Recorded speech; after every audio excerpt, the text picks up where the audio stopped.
Oui, bonjour, on me dit que vous ne comprenez rien dans les listes d'ingrédients des biscuits choco. Et bah ça tombe bien, c'est parti.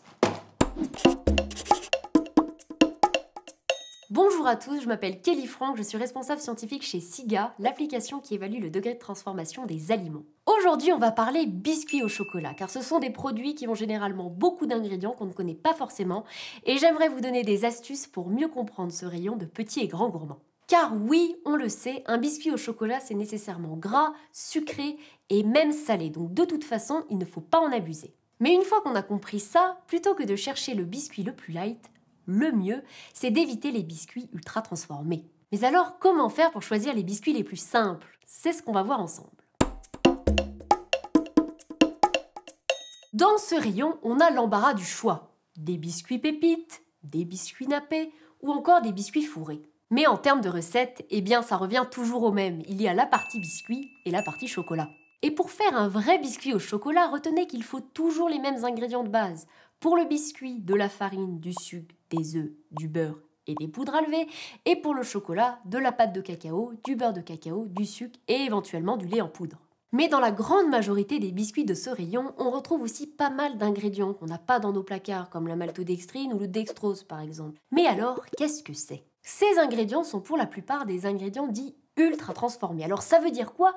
Eh bien ça veut dire qu'ils ont subi des procédés de transformation complexes. Ils sont utilisés pour leurs propriétés cosmétiques ou encore pour faciliter le process industriel, mais aussi pour la conservation.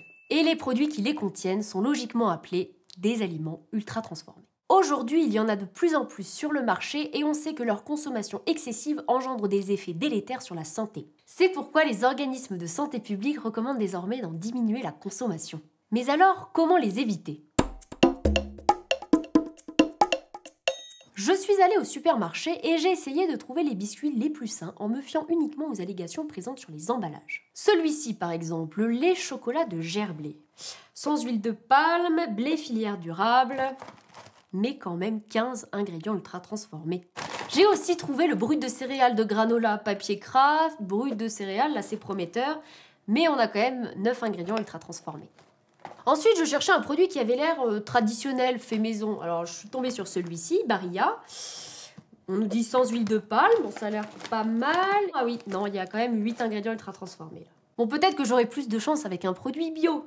Celui-ci, par exemple. Alors, qu'est-ce qu'il nous dit? Sans huile de palme, sans arôme ajouté, aux céréales complètes, mais quand même 4 ingrédients ultra transformés. C'est mieux, mais c'est toujours pas ça. Vous l'avez compris, dans ce rayon, les allégations sur les emballages ne nous aident pas. Mais pas de panique, je vais vous aider à décrypter les listes d'ingrédients pour que vous puissiez choisir les biscuits les plus proches du fait maison. J'ai choisi 2 produits de grande marque qui d'ailleurs l'une comme l'autre font des produits plus ou moins bien formulés. Le premier est iconique et nous ramène immédiatement en enfance, ce sont les Pépitos. Le second est une référence plus récente de Saint-Michel, le leader français de la biscuiterie et c'est un produit bio. Je précise que je n'ai pas choisi le Saint-Michel parce qu'il est bio mais j'ai simplement regardé sa liste d'ingrédients. Le prix des 2 paquets est comparable, même si celui-ci est un peu plus cher au kilo et d'ailleurs son paquet est un peu moins garni.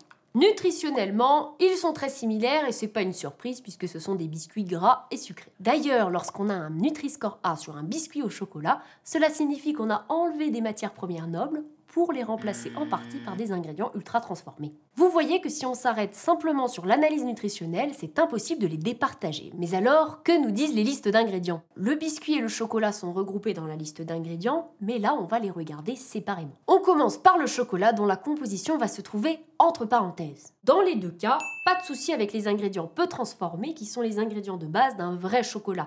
Le beurre de cacao, la pâte de cacao et le sucre. Pas de souci non plus pour le lait ou les ingrédients en poudre qui sont simplement des ingrédients déshydratés.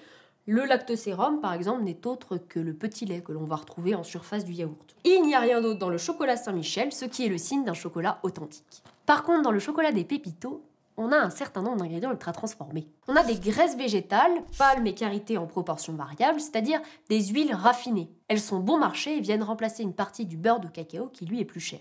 On a aussi des arômes ici, et quand arôme est écrit tout seul, cela veut dire que c'est des arômes artificiels. Et d'ailleurs, les arômes naturels sont tout aussi opaques, ça n'est pas parce que c'est naturel que c'est peu transformé. Et enfin, on a des additifs, dont la lécithine, qui peut s'écrire E322. Alors, qu'est-ce que c'est que la lécithine? C'est un additif émulsifiant qu'on retrouve très fréquemment dans les produits chocolatés. Son usage permet de lier la matière grasse, le beurre de cacao, avec les autres ingrédients. La lécithine limite également le blanchiment en surface, pourtant naturel lorsque le chocolat subit des variations de température. Comme d'autres texturants, les lécithines, bio ou non, sont mises en cause dans le dérèglement de la flore intestinale. Passons maintenant au reste de la liste des ingrédients qui composent donc le biscuit. Dans le Saint-Michel, il ne reste qu'un seul ingrédient ultra transformé, ce qui est très rare dans ce genre de biscuit chocolaté qui en compte généralement plus d'une dizaine, comme c'est le cas du pépito. Cet ingrédient en question, c'est le sirop de malt d'orge. C'est un de ces fameux sucres de céréales, mais il est tout de même moins transformé que le sirop de glucose, que l'on retrouve par contre dans les pépitos. Le sirop de glucose, c'est un sucre très bon marché, à l'aspect visqueux et incolore, qui permet notamment d'accentuer la coloration brune du biscuit pendant sa cuisson. Il est particulièrement présent dans les gâteaux, mais aussi dans les charcuteries et même les plats cuisinés. Alors oui, il provient de l'amidon de certaines céréales, mais il est loin d'être naturel. Je m'explique. L'amidon est un glucide naturellement présent dans la farine, mais pour l'obtenir, il faut d'abord l'isoler par des procédés physiques ou chimiques. Une fois isolé, il est ensuite hydrolysé, c'est-à-dire que sa structure complexe est cassée en molécules de glucose pure. Et le problème, c'est qu'ils sont largement mis en cause dans le dérèglement métabolique qui engendre à terme des maladies chroniques comme le diabète de type 2 ou l'obésité. Il faut donc faire attention à leur présence dans les recettes et d'autant plus qu'on les retrouve parfois sous une forme qui sonne un peu plus naturelle, sirop de blé, sirop de riz, notamment dans les produits bio. Enfin, on retrouve également dans les biscuits pépitos des arômes et on a aussi de la poudre à lever à base de phosphate qui sont des additifs évalués à risque contrairement aux poudres à base de carbonate.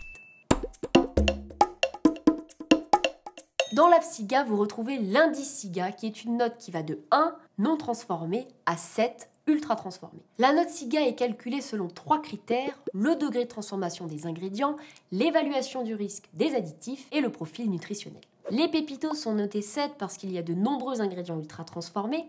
Quant aux sablés Saint-Michel, ils sont notés 6 parce qu'ils ne contiennent qu'un seul ingrédient ultra transformé et qu'il y a des quantités élevées en sucre et en gras, ce qui est peu surprenant pour un biscuit. Cependant, il est médaillé d'argent car c'est l'une des meilleures recettes que l'on trouve dans le rayon des biscuits chocolatés. Voilà, quand on parle des étiquettes, c'est sympa, mais quand on parle de nourriture, il faut surtout goûter.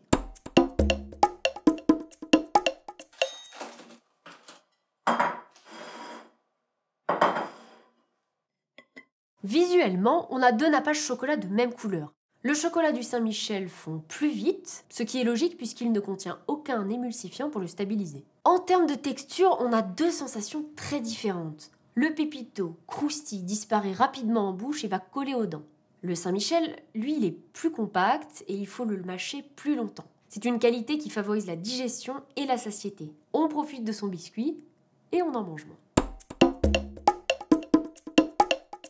En bouche, le goût du pépito est caractéristique d'un biscuit qu'on ne peut pas reproduire à la maison. Il est difficile à identifier, ni vraiment biscuit, ni vraiment chocolat. Dans les Saint-Michel, on sent bien la farine complète du biscuit et l'ensemble évoque davantage le fait maison.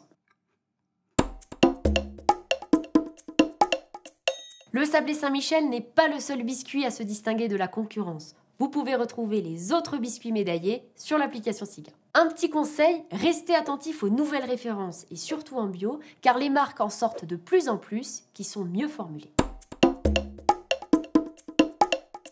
Alors en résumé, quand vous avez un petit creux ou que vos enfants vous réclament des biscuits au chocolat, ne vous retenez pas et rappelez-vous ces 5 astuces. Numéro 1, ne pas se fier au type de biscuit, ni à la marque, ni aux allégations marketing inscrites sur l'emballage. Numéro 2, lorsque le Nutri-Score est A sur un biscuit, c'est souvent mauvais signe. Astuce numéro 3, vous aurez plus de chances de trouver des bons produits dans les produits bio, mais regardez quand même les ingrédients car le bio n'est pas épargné par l'ultra-transformation. Quatrième astuce, le rayon évolue mais ces produits emblématiques sont souvent encore ultra transformés, donc choisissez plutôt les nouvelles références du rayon. Enfin, dernière astuce, voilà ce qu'il faut éviter parmi les ingrédients et additifs qu'on retrouve fréquemment dans le rayon. Les lécithines dans le chocolat, le sirop de glucose, mais qui peut s'appeler aussi sirop de blé, sirop de riz ou sirop de maïs, les arômes, même naturels, et enfin les poudres à lever phosphatées. Merci à tous et à très bientôt dans un prochain épisode.